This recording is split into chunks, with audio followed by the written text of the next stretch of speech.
This was day 120 of the Trump administration. And if the Russia investigation was ever just a distraction or a subplot, as of tonight, it defines and has consumed this presidency thus far, which, by the way, is aloft at this hour. Air Force One is about 4 hours out from landing in the neighborhood of 3 a.m. Eastern Time in Riyadh, Saudi Arabia. Upon departure, within a half hour of wheels up from Andrews, two big stories came out that dominate our coverage tonight. The New York Times has been shown a transcript of the notes on the president's Oval Office meeting with the two visiting Russians, the two Sergeys, Lavrov and Kislyak. The president is quoted as saying to them about James Comey in the Oval Office, "I just fired the head of the FBI. He was crazy, a real nut job." Mr. Trump said, according to a White House document, which was read to the New York Times by an American official. "I faced great pressure because of Russia. That's taken off." Mr. Trump added, "I'm not under investigation." The White House has not denied this report. The second story was from the Washington Post. Quoting from that report, the law enforcement investigation into possible coordination between Russia and the Trump campaign has identified a current White House official as a significant person of interest, showing that the probe is reaching into the highest levels of government, according to people familiar with the matter. We also learned tonight we will be seeing this visual again.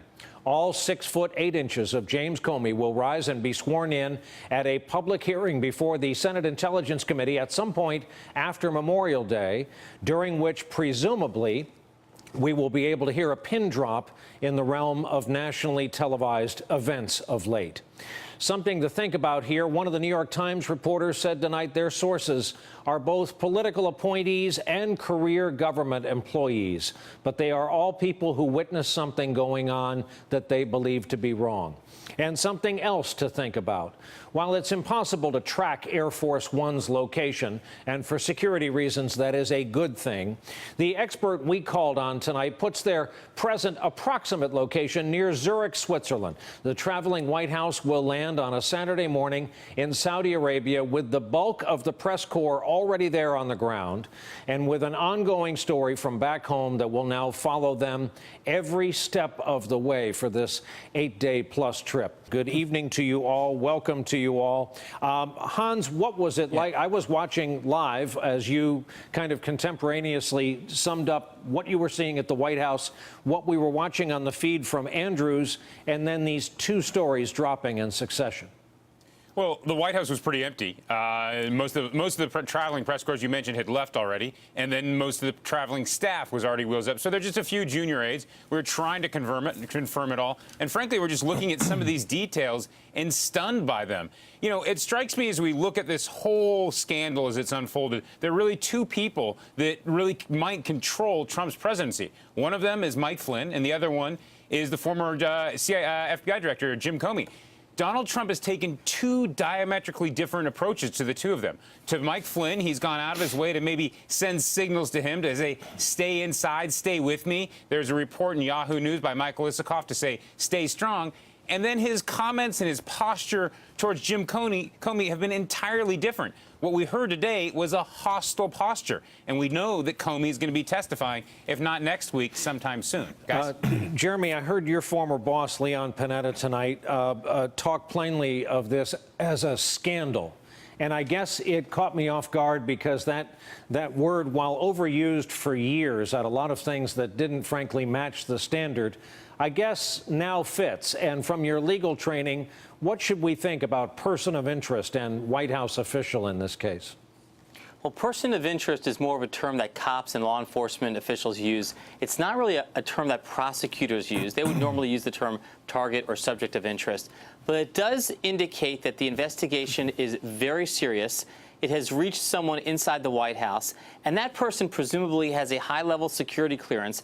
And if, in fact, that person is a national security risk because of counter-espionage concerns, that person's clearances should be stripped immediately. Bianna, we were sitting here before air. You heard repetition of the phrase nut job. We're talking, again, love him or hate him, about a guy with the bearing of Elliot Ness, of TV, of lore.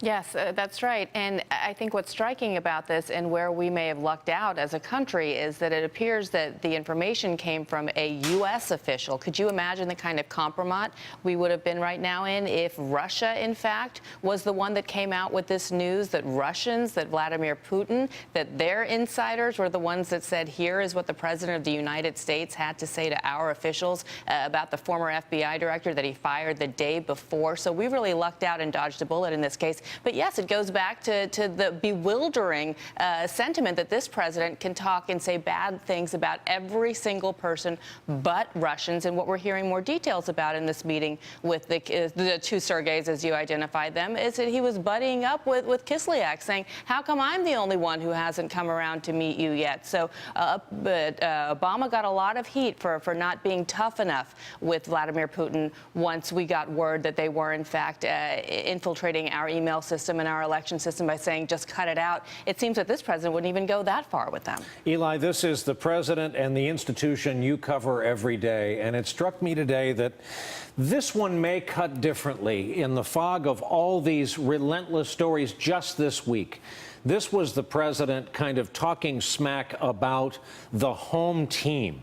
Love him or hate him, the former director of the FBI, on home turf. The greatest home field advantage in politics in the world is the Oval Office with the visiting enemy house guests. Yeah, it's stunning. You would think that if you're under investigation, your campaign associates are under investigation for possible collusion with Russia during the election, that you don't brag to the Russians in the Oval Office that you just fired the FBI director and, quote, relieved the pressure of his investigation, his probe into the ties, possible ties between the campaign and Russian officials. I mean, it is just stunning.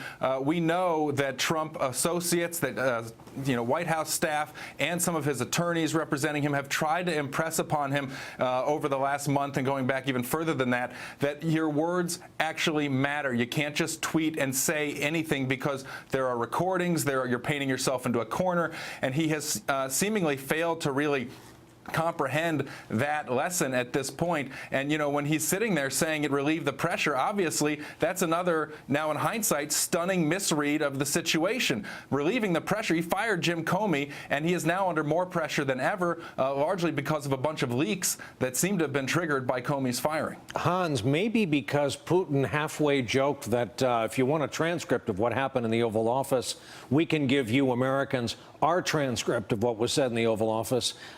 There was not a White House denial of the substance of this. Right from the beginning, right? I mean, as soon as this hit, we contacted the White House press office. We contacted them before we actually went to air, reporting or sort of rehashing what the New York Times had said. There's no denial, and they gave a statement that was really sort of critical on the whole process, talking about leaks and repeating this idea that Trump has said in the past that he wants to work with Russia on places like Syria. But to me, one of the more remarkable things about a remarkable afternoon were the two non-denials from the White House. Now, we need to be careful, right? Just because the White House doesn't deny something doesn't mean it's true. There's a difference between a non-denial and a confirmation. But on this one, especially with the Times story, they didn't go quite as far with the Post story. With the Times story, they weren't steering us away from it. And at the same time, they had this additional statement saying, yes, we do want to work with Russia on a whole host of issues. And also remember who else was in the room. You had McMaster, you had Dina Powell, you had Rex Tillerson. All of them vouched for the president the day after this news came out of the leak and said he said absolutely nothing wrong. So it's equally troublesome and worrisome if, in fact, they thought what they heard was not of concern, that the president could badmouth his FBI director, his former FBI director, and not think there was anything wrong with that. So there's still a lot of unanswered questions as to why they vouch for the president. At least we had news media in the Oval Office that day, even though it was from the Russian state-run news agency TASS.